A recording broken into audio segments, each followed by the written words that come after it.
Hello, everyone. I'm Renita Kalhorn, and I'm just so excited about the future. I feel like there's just so much possibility, and my work revolves around helping those tech leaders who are helping build the future to evolve and level up their leadership so that they can build those loyal teams that will help them grow and scale their companies. I would say at a very fundamental level, a great leader is someone who inspires trust. And they inspire trust because they're able to put aside their own egoic needs and focus on the larger mission. And so when a team senses that the leader really cares about them, that they're focused on something bigger, then that inspires trust in them, and then they're able to really give more of themselves. So that leader who's able to put aside their own egoic needs so that instead of feeling fear, they're able to show curiosity. Instead of trying to protect themselves, they're able to show humility. Instead of trying to raise their own status, they're able to show compassion and empathy to connect with others. But at the end of the day, I don't think a really great leader asks themselves this question: how can I be a great leader? They're really focused on everyone else. How can I help my team be great? How can I help my company be great, my board be great? And so they're really focused on the whole ecosystem. Well, I would say, again, fundamentally, a lot of leaders are in survival mode. So once they've achieved some level of quote unquote success, they often start to shift into coming from a place of fear of losing things, fear of scarcity. So they're afraid if they have funding that they might disappoint the people who have supported them. They're afraid of losing key members of their team.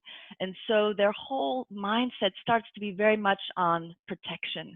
And so what that translates into is being distracted, having FOMO, and not wanting to miss out on any opportunities and not being focused. So they're overwhelmed. They're trying to control everything, do everything, know everything, and they just can't continue at that pace. And so what that also then that translates into then trying to get their team to do what they want them to do, to take ownership. And because they themselves are not grounded, then their team can't respond in the way that they want them to. Well, I think it's first just understanding that that's very natural. It's normal. We've been conditioned to be in survival mode. And we just live in a world now that has so many perceived threats. There's just so much uncertainty and volatility, ambiguity and complexity, the whole VUCA model. So that in and of itself is creating a world full of perceived threats. So just understanding that your whole biology is wired to operate in that way. So there's nothing wrong with it. It's just that it's not necessary. It's not a matter of true physical survival. And so that we need to learn and train ourselves to override those biological reactions. And so that's where I would start. And so I think the key that I would emphasize is that it's a matter of training. It's not just the knowledge that it's our biology running the show. It's that we really need to learn how to override it because it is so wired in us, and train ourselves, observe our reactions, become more aware of what we actually do so that we can start to make tiny changes, micro changes in our behaviors. It's not easy. Every day I have that struggle where I don't actually want to reflect, to debrief, especially if there was a conversation that maybe had some moments that didn't go as well as I wanted. And so I'm experimenting with something new, which is sort of taking a third person approach, where I pretend I'm like Jane Goodall watching the chimps out in the wild. So I'm basically taking notes on my own behavior during the day, just to take away some of that emotional tension where, oh, I screwed up, or I didn't do that as well, or why did I do it that way? And so really just to be sort of an objective observer of my behavior and to notice, all right, here's what you did well, here's what you could work on, and here's one thing we're going to focus on doing next time this happens. Well, one technique I've adopted from the military is this idea of rules of engagement. So most people don't like rules that other people have set up, but we actually do like rules. We like structure, we like certainty. And so what I do with myself and with my clients is to create rules of engagement for ourselves so that we can manage ourselves in those times where emotions get high. So for example, so the way it works is you start to notice situations where things don't go the way you want, and then you create a rule around it. So for example, when I was doing sales and I would start to get attached to trying to get a sale, I need this sale to pay my mortgage, I had a rule for myself which was committed but not attached. So as soon as I started myself noticing getting attached to a certain outcome, trying to control things that I couldn't control, I would remind myself, okay, you're committed but not attached. So that meant I went into the conversation fully engaged, fully focused on serving the other person, but not attached ultimately to the outcome. And over time of hundreds of sales calls, I really trained myself to embody that rule, committed but not attached. And that's just one of the examples. So every time I notice my behavior is not optimum or optimal, I create a rule around it. And that's what I advise my clients to do. Just keep an eye out for situations that you'd like to improve, and let's create a rule so that the next time when you're in that survival mode, you have this rule to hang on to and to remind yourself and to ground you into the behavior that you actually want to have. Well, what I want to stress here is using humor as a tool. I feel like when we get caught up in business and all the goals and the objectives and the milestones, we sort of start to take ourselves too seriously. And actually, humor can be such a great pressure valve to literally release some of the tension that's building up. And I see this a lot with the SEALs who are literally in life or death situations or in very physically taxing situations. And they're constantly cracking jokes. They're teasing each other. They're constantly using humor as a way to lighten the tension.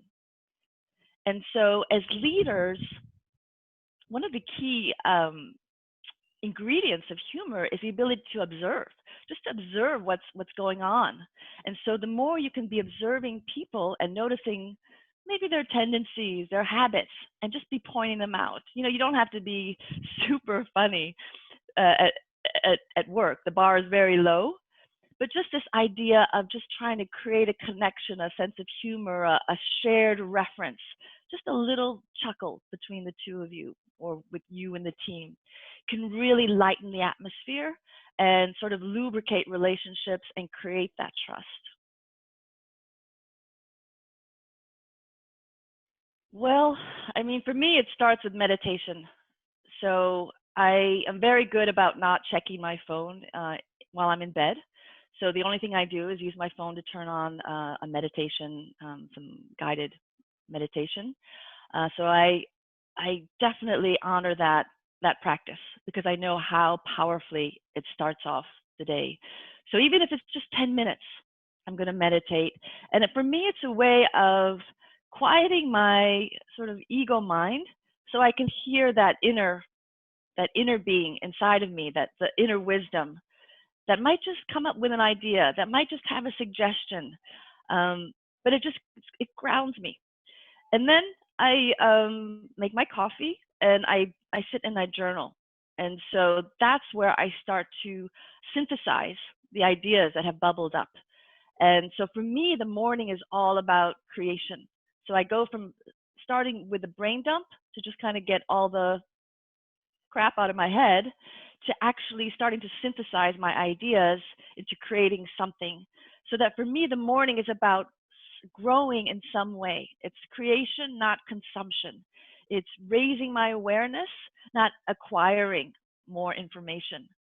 And so for me, that's an ideal morning. If by noontime, I can say, okay, I created something. I feel like I understand the world just a little bit better than I did yesterday. And then just I add some movement in there as well. For me, it's just stretching, gentle movement, but just this idea of really being in my body, because our body is the only thing that's always in the present moment. And so that really connects me uh, as much as possible to the moment. There are many days where things just kind of start off a lot earlier and you don't have time for that peaceful, calm routine. And so for me, it's really powerful just to have a piece of paper and a pen and to take a few moments when I kind of feel the noise in my head building up to this roar. It's really worth it just to take 3, 5 minutes to sit down and do a brain dump. Maybe it's, what are all the things that I'm worried about? What are all the things that I'm afraid won't happen? Just come up with some focus and then make a list or do a quick brain dump around that topic. And then you can move on. It's like you've taken this heavy load and you've put it down. And what's I can almost guarantee will happen is now you'll start to get ideas. You'll start to make connections. You'll see potential solutions that you couldn't see before because it was so noisy inside your head. You won't be impatient. You won't derail yourself by getting into some unnecessary altercation with somebody that's now going to create more work for you. So it's worth it to take that pause. You can even say to people, I need to take a 3-minute pause, just do a brain dump, and then I'll join you. Well, I think what was the most surprising is, I've coached some really impressive people with these kind of intimidating accomplishments and track records. And what I found is that really everybody is human and they all have some area of insecurity. And it helped me understand that we can really be compassionate with everyone, that there's often just this surface or this superficial mask that people show to the world, but then inside they really do have these insecurities. They have these needs to connect, these needs to be noticed, to be observed, to be seen. And once you realize that we all share the same human needs, then you just start to connect at that level. And then all the accomplishments are just sort of on the side, not getting in the way. I kind of feel like if I had told my younger self this, she wouldn't have paid attention.